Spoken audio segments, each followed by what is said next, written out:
Gurra míle mágad Niall and Díomh go léir ar Wajan go chuig Cashlán mlá clia don chodál tábhachtach seo. Good morning, everyone, and thank you, Niall. You're all very welcome to Dublin Castle for this, the second National Biodiversity Conference. And it really is great to see everyone here in person. And as Niall has mentioned, a really strong, great number of delegates, 400 over the next couple of days. And most importantly, a broad range of delegates from farmers to NGOs, academics to business, foresters, media. I could go on to local authorities, fishers, our own team in government. And it really is a very important event to be able to bring everyone together for this conference so we can listen to each other and then plot the way forward. And my colleague, Minister Noonan, will be talking about that in some more detail. I know indeed there are people joining us online too, and you're all very welcome, and thank you indeed for your interest.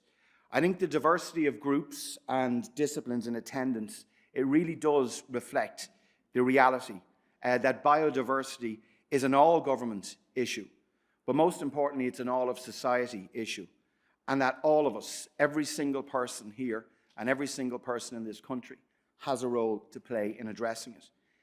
It's no accident that the theme of this conference is Act Now for Nature. We know what we've got to do. It's time to get on and do it. This is something that I am really keenly aware of as we continue to work across government to develop Ireland's fourth National Biodiversity Action Plan. I want to see an ambitious plan that reflects the scale and urgency of Ireland's biodiversity emergency, that embraces restoration and protection targets outlined in the EU's biodiversity strategy, and embeds the commitment needed to ensure that its actions are delivered.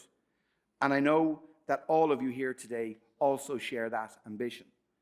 The first National Biodiversity Conference was held back in February 2019. I was talking to Hannah earlier on, who was one of those who organised it here, and we're 3 years hence. And since then, we've had the Dáil's declaration of a climate and biodiversity emergency, which followed later that year.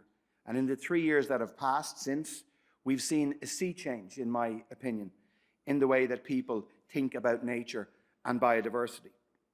At the global level, 2020 was supposed to be a super year for nature, with the UN Convention on Biological Diversity post-2020. A global framework for biodiversity was due to be finalised in COP15 in China. Like so many other things, the pandemic stalled this vitally important work, and we hope that we are nearing a conclusion to that this year. For many of us on a personal level, the ways we found to cope with the long days of restrictions brought us closer to the natural world in a very local sense. People became much more in tune with their own 5K and what was on their doorstep, and the richness of the biodiversity in their own local areas. And whether that was getting to know the wild places within our immediate neighbourhood, or finding a sense of peace and solace away from the day-to-day stress, out in the woods or up in the hills, in the middle of the bog, or like me out at the coast. These were all areas that I think more and more people became much more aware of through COVID. And there's a momentum now behind that for us to act appropriately, to be able to not just protect, but to restore our natural biodiversity, both in land and in sea. Some of us took up nature-related outdoor hobbies, such as bird watching, insect recording, wildlife gardening, and the like. I'm told by our colleagues in the National Biodiversity Data Centre that submissions through the Citizens Portal went through the roof. And that's fantastic to see, the interest that was there, and that is there. Our National Parks and Wildlife Service found that visitor numbers in our national parks and nature reserves remained steady throughout. And that was even taking into account that we know visitors from abroad. And it showed how much that Irish people and people living here value the work that NPWS is doing and value our natural resource here. These new and unexpected reconnections with nature have really, in my view, afforded many of us a deeper understanding of what nature means to us, both culturally and indeed personally, and in terms of its material contribution to our lives and indeed to our society and indeed to our economy. All of this has contributed substantially to the national conversation on nature and biodiversity. And I think it's fair to say that these issues have never had been higher on the public agenda, or indeed the political agenda. Nature in Ireland and globally has never been under so much pressure. We are the first generation to realise the stark truth, and we're probably, well, definitely, the last generation in a position to do anything about it. And that's a really sobering emergency by any definition. The drivers and pressures on nature are diverse, and there are many connecting strands within my own department. Urban development, drinking water, wastewater, our bathing waters, rivers, oceans, planning and local government, as well as the front-facing roles that we have and responsibilities through our National Parks and Wildlife Service.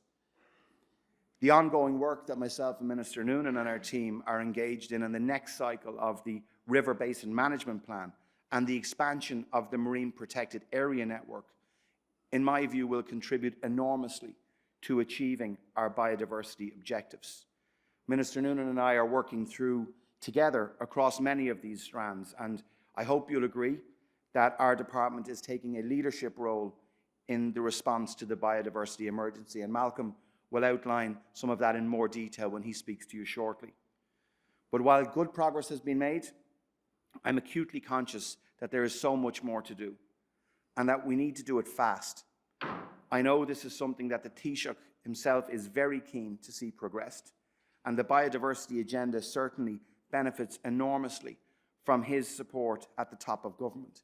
And I'm absolutely delighted that he'll be delivering the keynote address at the conference here tomorrow, and I know he's greatly looking forward to that when he returns from Strasbourg later on this evening.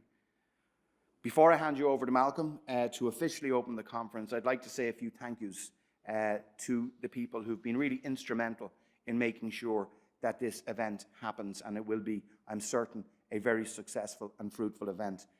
As Niall has mentioned, I would like to thank the OPW for the use of the Printworks here in Dublin Castle and the really fantastic Eye on Nature exhibition that was organised by the National Botanic Gardens and RTE's Mooney Goes Wild. I'd like to extend our gratitude to the Department of the Taoiseach, the Department of the Environment, Climate and Communications, indeed the Department of Agriculture, Food and Marine, and the Environmental Protection Agency for their support in the running of this National Biodiversity Conference.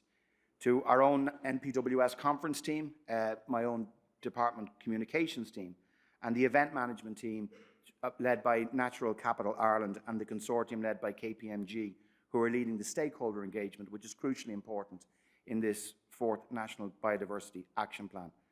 Finally, to all the speakers and session leads who've put in time and effort to craft the conference sessions.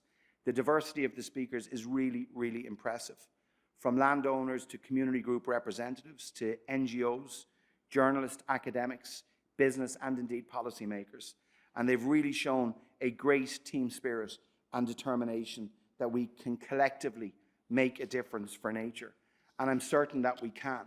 And not only can we must. As I've said, it is this generation, and at this age, we will be the last people to be able to reverse the regression in our biodiversity and to tackle climate change once and for all. So I really want to thank you so much for giving me the honour of addressing you here today, to wish you all the very best in what I know will be a very fruitful and important conference, and to let you know as well is that your input to this conference will further inform myself, Minister Noonan and Minister Hackett in the work that we have to do on your behalf and on our citizens' behalf. Go to Mina Maha Gaibh Galéir.